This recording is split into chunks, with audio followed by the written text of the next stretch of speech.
Next यहां पे देखेंगे मोलैलिटी, ठीक है। And what is a molality, देखते हैं इसको। Number of mole of solute present in 1 kg of solvent, clear है। इसके पहले आपने देखा था मोलैरिटी, ठीक है, वहां र और यहां ल, इसका डिफरेंस है, ठीक है। तो मोलैरिटी में हम सॉल्यूशन का वॉल्यूम लेके चलते थे, लेकिन मोलैलिटी में क्या होगा, यहां पर सॉल्यूशन लेके नहीं चलेंगे, यहां पर सॉल्वेंट लेके चलेंगे और यहां सॉल्वेंट का मास लेके चलेंगे, ठीक है। देखिए यहां पर molality is equal to number of moles of solute upon mass of solvent in KG, ठीक है। नंबर ऑफ मोल्स आपको पता है क्या होता है, what is number of moles, number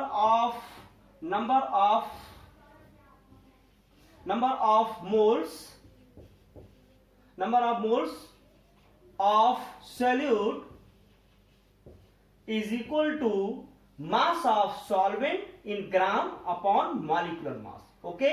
और यहां देखिए मास ऑफ सॉल्वेंट को हमने कैपिटल W से यहां रिप्रेजेंट किया है। तो now final formula is molality is equal to mass of solute in gram upon molecular mass m into mass of solvent W। अगर मास ऑफ सॉल्वेंट ग्राम में हो, ठीक है, तो क्या करेंगे आप 1000 से यहां पर आप मल्टीप्लाई कर देंगे, ठीक है। तो it is a molality, okay. तो आपको यहां पता है कि 1 kg is equal to 1000 gram, okay. Gram को केजी में, केजी को ग्राम में आप यहां पर चेंज कर सकते हो। अगेन यहां देखिए molality is a independent of temperature, ठीक है, यानी कि टेम्परेचर पर डिपेंड नहीं करेगा। क्यों, क्योंकि यहां पर हमने वॉल्यूम लेकर हम वॉल्यूम लेकर नहीं चल रहे हैं, ठीक है। यहां पर हम क्या लेके चल रहे हैं, मास को लेके चल रहे हैं। तो जो टेम्परेचर चेंज होते हैं, तो टेम्परेचर चेंज होने पर मास हमारा चेंज नहीं होता है, जबकि मोलैरिटी में क्या था, वहां वॉल्यूम लेके चले थे। तो टेम्परेचर वेरी करने पर वॉल्यूम क्या होता था, वेरी करता था, जिससे कि मोलैरिटी वेरी करते थे। लेकिन यहां पर क्या है, मोलैलिटी में यहां पर सॉल्वेंट का क्या है, मास है, और मास क्या होते हैं, टेम्परेचर पर डिपेंड नहीं करते। तो इसीलिए ये जो मोलैलिटी है ये टेम्परेचर पर डिपेंड नहीं करेगा। मतलब आप कह सकते हो कि molality is independent of temperature, independent of change in temperature, okay. तो ये हो जाएगा आपका मोलैलिटी, इसको याद रखिएगा। नेक्स्ट है नॉर्मेलिटी, ठीक है। नॉर्मेलिटी को जनरली यहां पे n से रिप्रेजेंट करते हैं। And what is a normality, it is a very simple definition, ठीक है। आपके मोलैरिटी और मोलैलिटी में आप यहां नंबर ऑफ मोल्स यानी कि ग्राम मॉलिक्यूलर मास लेके चल रहे थे, ठीक है। यानी कि नंबर ऑफ मोल्स को आप क्या कहते हो, नंबर ऑफ मोल्स को कहते हैं gram molecular mass, number of gram molecular mass, okay. तो molarity and molality both are have gram molecular mass, but in case of normality it is a number of gram equivalent. तो जहां पर आपने ग्राम molecular मास लेके हम चले थे normal, इसके मोलैलिटी और मोलैलिटी में, तो नॉर्मेलिटी में क्या लेके चलेंगे, ग्राम इक्विवेलेंट मास, ठीक है। देखिए यहां पर number of gram equivalent of solute present in 1 litre of solution, okay, it is a normality. तो देखिए normality is equal to number of gram equivalent of solute upon volume of solution in litre, यानी कि यहां पर भी volume हम लेके चल रहे हैं, ठीक है। तो यानी कि टेम्परेचर क्या होगा, डिपेंडेंट होगा, ठीक है। तो यहां पर देखिए नंबर ऑफ ग्राम इक्विवेलेंट, जैसे कि यहां पे ग्राम मॉलिक्यूलर मास क्या था, मास अपॉन मॉलिक्यूलर मास। तो ग्राम इक्विवेलेंट क्या हो जाएगा, मास upon equivalent mass of solute. तो यहां पे लिख दीजिए, since number of gram equivalent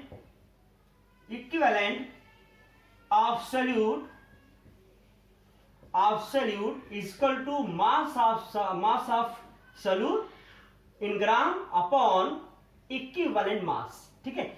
equivalent mass, ई को हम क्या दिखाएंगे, ई को हम कहते हैं इक्विवेलेंट मास,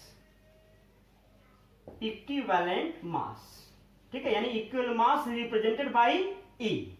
ओके, तो यहां जो इक्विवेलेंट मास होते हैं, एसिड, बेस, ठीक है, आपके सॉल्ट, इन सबको हम लोग कैलकुलेट करते हैं। ठीक है, जैसे एसिड है तो मैं थोड़ा बता देता हूं इसको। जैसे एसिड का आपको कैलकुलेट करना है, इक्विवेलेंट मास ऑफ एसिड, तो इसका आप क्या लिखोगे, molecular mass upon its basicity, basicity, ठीक है, बेसिसिटी क्या होगी, what is basicity, basicity is a replaceable H plus ion from acid. ठीक है, देखिए जैसे HCl है, HCl ये H प्लस क्या करेगा, रिप्लेस करेगा, देन इट्स बेसिसिटी इज 1। जैसे H2SO4, H2SO4 यहां पर देखिए when it completely dissociate, then it gives 2H plus ion,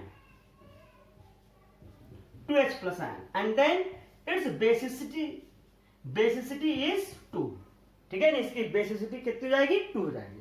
तो ऐसे ही हम किसका निकालते हैं, बेस का निकालते हैं। तो बेस का इक्विवेलेंट मास कैसे निकालोगे, बेस के लिए molecular mass upon its acidity, ठीक है, एसिडिटी क्या होगी, जैसे कि NaOH, number of replaceable OH ion, NaOH, then it dissociate gives OH ion, and how many OH ion gives, 1, तो its acidity is 1। Okay, molecular mass लिखेंगे और उसकी एसिडिटी से क्या करेंगे, उसको डिवाइड कर देंगे। तो ऐसे ही सॉल्ट का भी आप निकाल सकते हो, उसमें क्या करते हैं, molecular mass upon number of positive और नेगेटिव चार्ज। ओके, तो इक्विवेलेंट मास का मैं अलग से वीडियो लेक्चर बनाऊंगा, ठीक है, वहां पे बहुत ही डिटेल में हम लोग देखेंगे। अगर हम यहाँ पे इसको ऐड करेंगे तो ये फिर वीडियो बहुत लंबा हो जाएगा, ठीक है, तो इसको अलग से देखेंगे, ज्यादा अच्छा रहेगा। ओके, तो यहाँ पर क्या है, हमने ग्राम इक्विवेलेंट निकाल लिया इसको, ठीक है। अब ग्राम इक्विवेलेंट को क्या करेंगे, नॉर्मेलिटी के फार्मूला में इसको हम पुट करेंगे। ठीक है, देखिए क्या मिलता है यहाँ पे, यहां मिल जाएगा आपको normality N is equal to, तो नंबर ऑफ ग्राम इक्विवेलेंट जो आपने यहां पे देखा हुआ है, इसको यहां पे आप पुट करिए, तो क्या मिलेगा, W अपॉन E इंटू, ठीक है, volume of solution in litre, ठीक है, V, ये लीटर में है। अगर मान लो वॉल्यूम किसमें हो, ml में हो, तो क्या करेंगे इसके लिए, N equal to W upon E into V when in ml, then multiplied by 1000। Okay, तो ये हो जाएगी नॉर्मेलिटी। अब इस नॉर्मेलिटी से आप किसी सॉल्यूट का मास निकालना हो तो कैसे निकालेंगे, W equal to N into E into V upon 1000। Okay, तो इस फार्मूले से आप सॉल्यूट का मास कैलकुलेट कर सकते हो। अच्छा, इस फार्मूले से नॉर्मेलिटी भी आप याद रख सकते हो, जैसे कि नॉर्मेलिटी आप भूल गए, ठीक है, तो कैसे याद रखो, यहां पर न्यू मतलब नया, न्यू की जो स्पेलिंग होती है वो होती है NEW, न्यू, नया। तो यहां पर W की जगह पर क्या आ गया, V आ गया। ओके, तो न्यू से आप नॉर्मेलिटी के जो फार्मूला है, ठीक है, नॉर्मेलिटी का जो फार्मूला है आप उसको याद रख सकते हो। ओके, तो देखिए इट इज, इसको और कैसे लिख सकते हो, W upon V into 1000 is equal to N into E। क्यों लिख सकते हो, नहीं लिख सकते हो, ठीक, इसी को ऐसे लिख सकते हैं। तो देखिए W अपॉन V इंटू 1000 क्या है, ये W upon V into 1000, it is a gram पर लीटर स्ट्रेंथ। क्या है ये, ग्राम पर लीटर कॉन्सेंट्रेशन या स्ट्रेंथ। तो इतने को आप क्या कर सकते हो, ग्राम पर litre is equal to N into E। Okay, तो ये हो जाएगा ग्राम पर लीटर स्ट्रेंथ। यानी कि अगर आपको इक्विवेलेंट मास पता हो और सॉल्यूशन का ग्राम पर लीटर क्या हो, कॉन्सेंट्रेशन पता हो, तो यहां पर नॉर्मेलिटी आप आसानी से कैलकुलेट कर सकते हो। ओके, देखिए यहीं पर ही इसको हम number of number of milliequivalent भी कैलकुलेट कर सकते हैं। कैसे, देखिए इसको मिटा दे रहा हूं। देखिए इसी फार्मूले के और कैसे लिख सकते हो आप, देखिए और W upon E into 1000 is equal to N into V. It is also called number of milli equivalent. ठीक है, it is called number of milli equivalent. Okay, इस फार्मूले को आप कहोगे, ठीक है। और इसी फार्मूले से आप यहां इक्वेशन एक फॉर्म करोगे, बनाएंगे, वो है क्या, डाइल्यूशन इक्वेशन।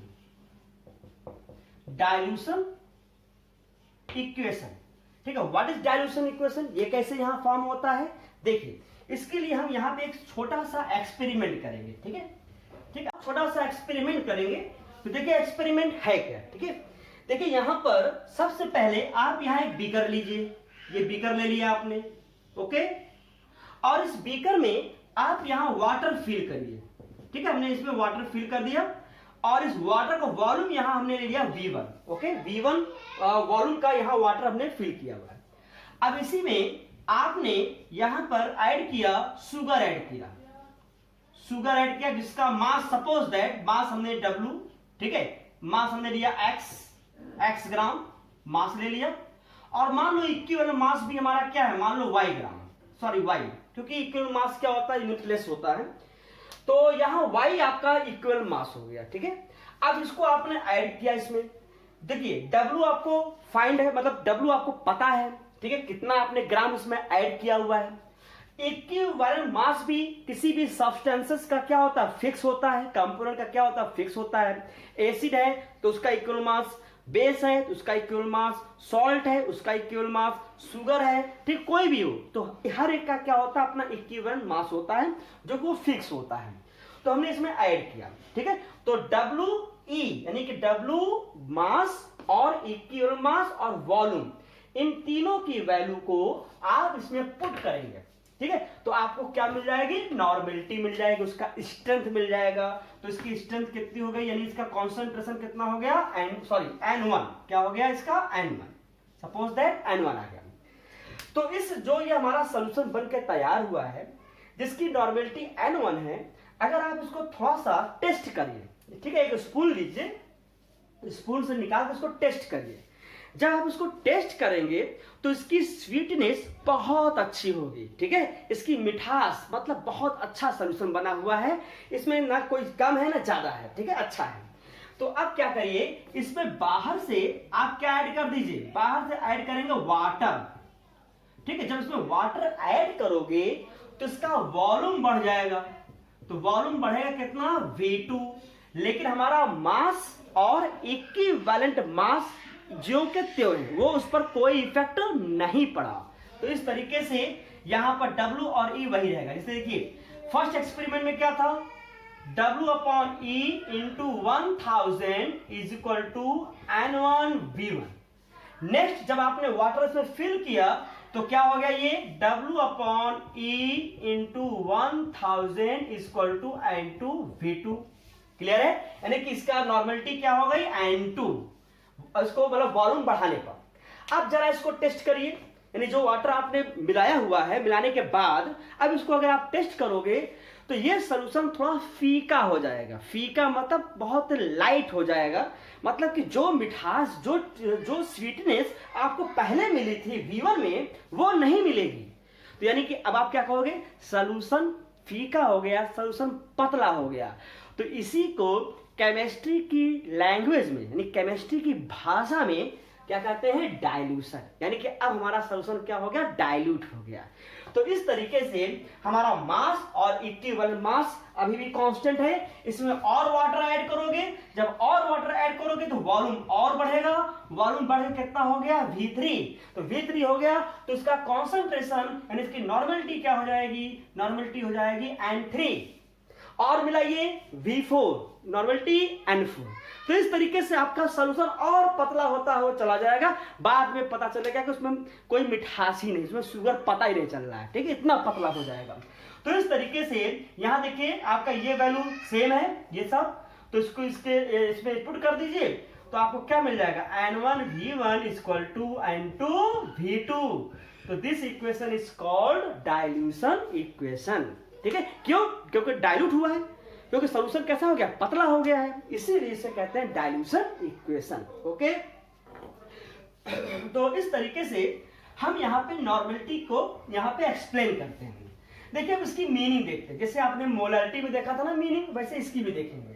चलिए इसको मिटा देते हैं थोड़ा सा।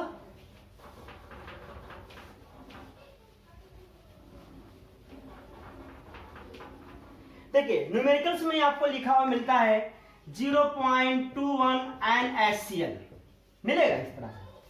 तो अब इसकी क्या मीनिंग है, बिल्कुल आप जैसे मोलारिटी में आपने देखा तो बिल्कुल वैसे यहां पर भी लेके चलेंगे। ठीक है, तो यहां पर इसकी मीनिंग, जैसे मोलारिटी में क्या था, पहले इसको देख लीजिए। मोलारिटी में आपने देखा था number of mole of solute present in 1 litre of solution. अगर 1 m है तो यानी कि 1 mole of solute present in 1 litre of solution. तो बिल्कुल वैसे ही यहां पर बस मोल की जगह पर क्या लेके चलेंगे, ग्राम इक्विवेलेंट। क्या लेके चलेंगे, ग्राम इक्विवेलेंट। जैसे देखिए अगर 1n है तो 1n को कहते हैं नॉर्मल सॉल्यूशन। क्या कहते हैं इसको, नॉर्मल सॉल्यूशन। तो इसका मतलब हो जाएगा 1 ग्राम equivalent of solute present in 1 litre of solution. 1 litre of solution, clear. जैसे यहां देखिए n/2 it is called semi normal solution। what is the meaning of semi normal? यहां पे क्या हो जाएगा, 1/2 ग्राम equivalent of solute present in 1 liter of solution। Okay, बिल्कुल molarity की तरह है। ठीक है, अब देखिए अब इसकी मीनिंग बतानी है आपको। What is the meaning of 0.21 NaCl? अब बताइएगा 0.21 NaCl। ठीक है, अब यहां सॉल्यूट क्या हो गया, सॉल्यूट हमारा हो गया HCl। तो क्या मीनिंग हो जाएगी, 0.21 ग्राम equivalent of HCl present in 1 litre of solution. Okay, तो यानी कि इसकी मीनिंग हो गई आपका 0.21 ग्राम, जो दिया हो वही ग्राम इक्विवेलेंट आप इसको बता दीजिए। तो 0.21 ग्राम equivalent of HCl present in 1 litre of solution. ऐसे ही अगर मान लो दिया हो तो 0.98 N, ठीक है, H2SO4। क्या मीनिंग निकालोगे इसकी, अब बता सकते हो अच्छे से। 0.98 ग्राम इक्विवेलेंट ऑफ H2SO4 यानी कि sulphuric acid present in 1 litre of solution. Okay, तो इस तरीके से नॉर्मलिटी के यहां पर हम उसकी मीनिंग निकालते हैं, उसका मतलब क्या है, लिखा है तो उसका मतलब क्या है। ठीक है, तो इस तरह का फार्मूला इस तरह से आपको न्यूमेरिकल्स मिलेंगे, इसको आप अच्छे से सॉल्व करेंगे। ठीक है, चलिए अब नेक्स्ट देखते हैं इसका मोल। नेक्स्ट यहां पे लेके चलेंगे मोल फ्रैक्शन। ओके, देखिए मोल फ्रैक्शन है क्या, यानी कि इसमें सपोज दैट यहां मिक्सचर है, बहुत सारे कंपोनेंट के मिक्सचर हैं। ठीक है, और वो सभी कंपोनेंट जो हैं या सब्सटेंसेस जो हैं वो नॉन रिएक्टिव, रिएक्ट नहीं कर रहे।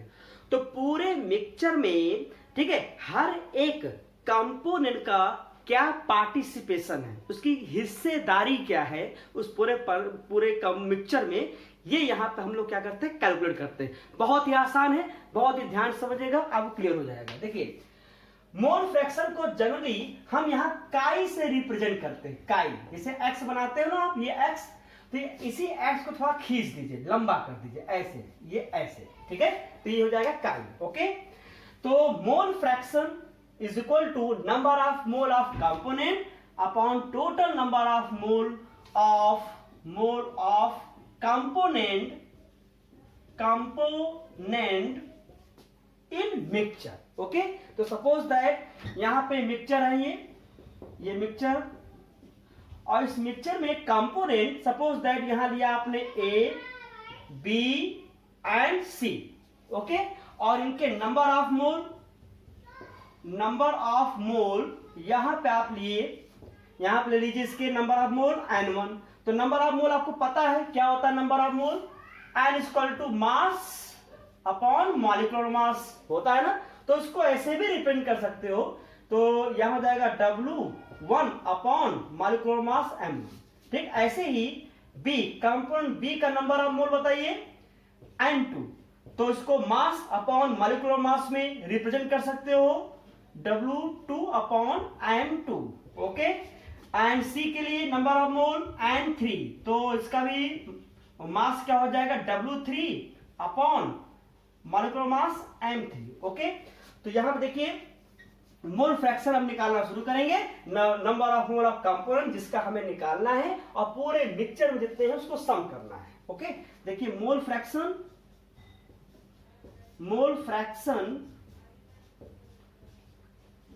ऑफ ए, ठीक है, रिप्रेजेंटेड बाय काई A and what is the number of mole of component A N1 upon total number of mole N1 plus N2 plus N3, okay. ये हो जाएगा N2, क्लियर है। तो N1 plus N2 plus N3। Now ठीक ऐसे ही mole fraction आपको calculate करना है B का। Mole fraction of B chi B is equal to number of mole of B N2 upon total number of mole, okay. Next ऐसे ही number of mole of component C,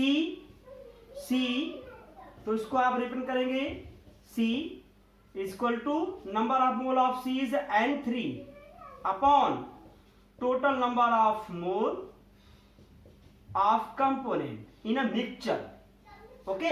तो इस तरह से आप यहां पर W अपॉन M1 की भी वैल्यू रख के बता सकते हो, ठीक है। जैसे यहां पे देखिए मैं एक बता रहा हूं, यहां पर जैसे मान लो कंपोनेंट C को ही ले रहे हैं, तो क्या हो जाएगा W3 upon M3 upon W1 upon M1 plus W2 upon M2 plus W3 upon M3, okay. इस तरह से आप बता सकते हो, क्लियर। तो अब देखिए जितने भी आप मोल फ्रैक्शन यहां पे निकाले हो सभी मिक्सचर में, तो इन सभी कंपोनेंट का जो मिक्सचर में हमारा प्रेजेंट है, इन सभी कंपोनेंट का जो मोल फ्रैक्शन होगा अगर उसको जोड़ेंगे, ऐड करेंगे, तो उसकी वैल्यू क्या आएगी, 1 आएगी, ठीक है। जैसे देखिए mole fraction of A plus mole fraction of B plus mole fraction of C is equal to 1, यानी कि sum of all mole fraction, mole fraction have 1 value, ठीक है। कितनी वैल्यू होगी उसकी, 1 होगी, ठीक है। तो इस तरीके से आप उसकी मोल फ्रैक्शन को बता सकते हो। जैसे देखिए एग्जांपल एक लेते हैं, जैसे मैं यहां पे एग्जांपल ले रहा हूं, देखिए जैसे कि गैसेस मिक्सचर क्या क्या है, O2 N2 CO2, जनरली यही मिलते हैं। तो इस गैसेस मिक्सचर को हम यहां पर सपोज दैट हम एक कंटेनर में कितना लेके चल रहे हैं, O2 50%, N2 25%, CO2 25%, हम इसको लेके चल रहे हैं, ठीक है। सपोज दैट एक कंटेनर लिया हुआ है, क्लोज कंटेनर है, और उस क्लोज कंटेनर में O2 50%, N2 25%, CO2 25%, ओके। अगर इसको आप सम करोगे, इसको जोड़ेंगे आप, तो कितना आएगा, 100%, कितना आएगा, 100%। तो इस 100% गैसियस मिक्सचर में O2 का पार्टिसिपेशन यानी O2 की हिस्सेदारी कितनी है, 50%, ओके। N2 की 25%, CO2 की 25%। तो ये हमारे क्या हो जाएंगे, मोल फ्रैक्शन हो जाएंगे, ठीक है। इसको आप कैसे लिखते हो, देखिए 50/100, यानी कि आपका 50 यानी कि 50 पार्ट O2 किस में प्रेजेंट है, टोटल 100 में, ठीक है। ऐसे ही आप लिखते हो 25/100, इसको क्या लिखते हैं, 25/100। तो सबको अगर सॉल्व करेंगे तो क्या आएगा, 0.5, 0.25, 0.25, तो सम करोगे 1 आएगा, नहीं आएगा। तो यानी कि आप कह सकते हो कि पार्टिसिपेशन यानी कि number of mole of O2 50 upon total number of mole in a mixture, total number of mole in a mixture. Okay, तो इस तरीके से आप मोल फ्रैक्शन को यहाँ पर आप बताते हो। ठीक, चलिए अब देखिए यहाँ पर एक वर्ड, एक दूसरा एक तरीके का आपका है कॉन्सेंट्रेशन एक्सप्रेस करने का जो मेथड है, एक और भी है यहाँ पर, फॉर्मेलिटी। ठीक है, 10 नंबर कर देते हैं ये फॉर्मेलिटी। ठीक है, फॉर्मेलिटी को यहां एफ से रिप्रेजेंट करते हैं, ठीक, कैपिटल एफ से, और ये बिल्कुल मोलैरिटी की ही जैसा है। ठीक है, जैसे फॉर्मेलिटी लिखते हैं यहां पर F equal to mass of substance या mass of component upon formula mass. जो जहां मॉलिक्यूलर मास था वहां पे क्या कर दिया आपने, फार्मूला मास इनटू वॉल्यूम इन ml, मिलीलीटर में है तो 1000 से मल्टीप्लाई कर दीजिए। बस यहां जो डिफरेंस आपको मिल रहा है ये फार्मूला मास, वहां क्या था, मॉलिक्यूलर मास, मॉलिक्यूलर मास। ठीक है, तो फार्मूला मास एक्चुअली जो आयनिक कंपाउंड होते हैं, जैसे आयनिक कंपाउंड की बात करें, आयनिक कंपाउंड, तो आयनिक कंपाउंड क्या होता है, NaCl, okay, KCl, okay, sodium sulphate, ये। ठीक है, तो आयनिक कंपाउंड के लिए मॉलिक्यूलर फार्मूला की जगह पर क्या लेते हैं, फार्मूला मास। कैलकुलेट करने का मेथड वही है, बिल्कुल एक जैसा है। जैसे कि सोडियम क्लोराइड की बात करें, NaCl की, तो NaCl का अगर यहां मॉलिक्यूलर मास निकालोगे तो क्या निकालोगे, 23 प्लस 35.5, तो क्या आएगा 58.5।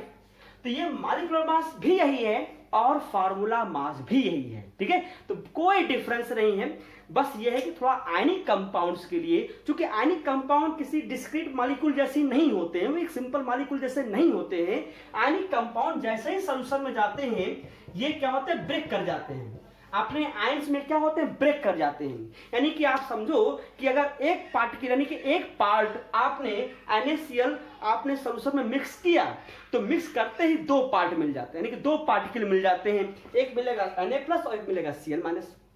तो इसीलिए ऐसे आयनिक कंपाउंड वाले जो सॉल्यूशन होते हैं उनका स्ट्रेंथ यहाँ पे कैलकुलेट करने के लिए हम यहाँ फॉर्मेलिटी लेके चलते हैं। ठीक है, हम तो कह सकते हैं कि फॉर्मेलिटी एक तरीके का फॉर्मेलिटी ही है।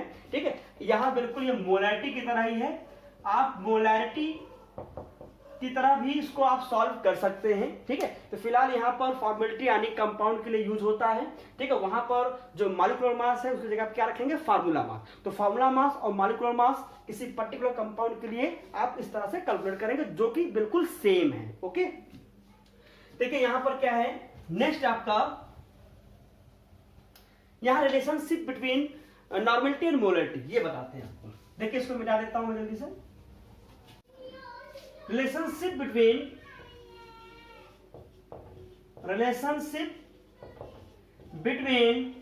normality and molarity।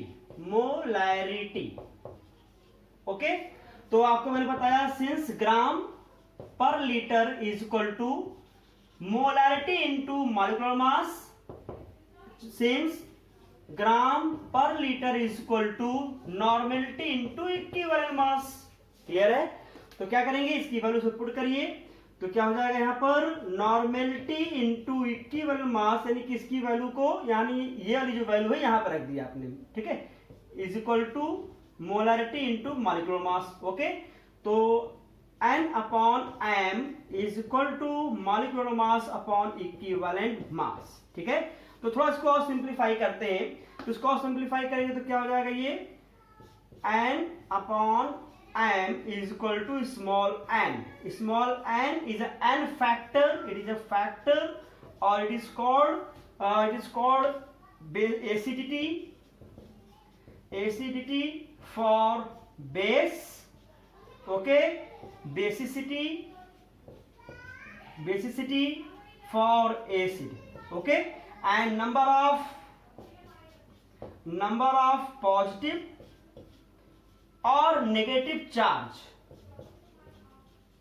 Charge of salt. Okay, जैसे कि NaCl है, तो NaCl में +1 और -1। ओके, तो ये उसकी क्या हो जाएगा, number of positive negative charge, वो उसकी वैल्यू जाएगी, तो N इक्वल टू क्या हो जाएगा, 1 हो जाएगा।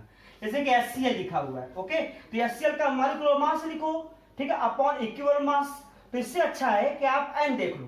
N कैसे देखोगे, ये आपका क्या एसिड है तो उसकी क्या देख लीजिए, बेसिसिटी।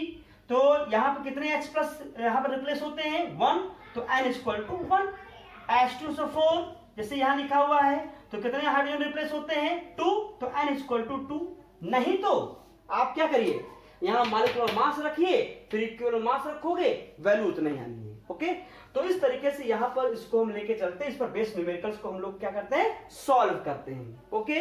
तो यहाँ पे आप इस पर जितने भी आपके कॉन्सेंट्रेशन की यूनिट मैंने आपको सिखाई है, इसके बेस पर आप यहाँ न्यूमेरिकल को सॉल्व करिएगा। कोई प्रॉब्लम होगा आप मुझे इन्फॉर्म करिएगा, कमेंट करिएगा, ठीक है। तो अगर हम यहाँ पे न्यूमेरिकल्स को सॉल्व कराएंगे तो आपका वीडियो लेक्चर बहुत बड़ा हो जाएगा, ठीक है। तो उसको इसके लिए हम क्या करेंगे, दूसरा वीडियो लेक्चर बना लेंगे, ठीक है। तो वहां पर पूरा न्यूमेरिकल जितने एनसीईआरटी के जितने न्यूमेरिकल्स हैं हम वहां 1 बाय 1 सॉल्व करेंगे, ठीक है। तो आज के लिए इतना ही, अब देखते हैं नेक्स्ट वीडियो में, ओके, थैंक यू।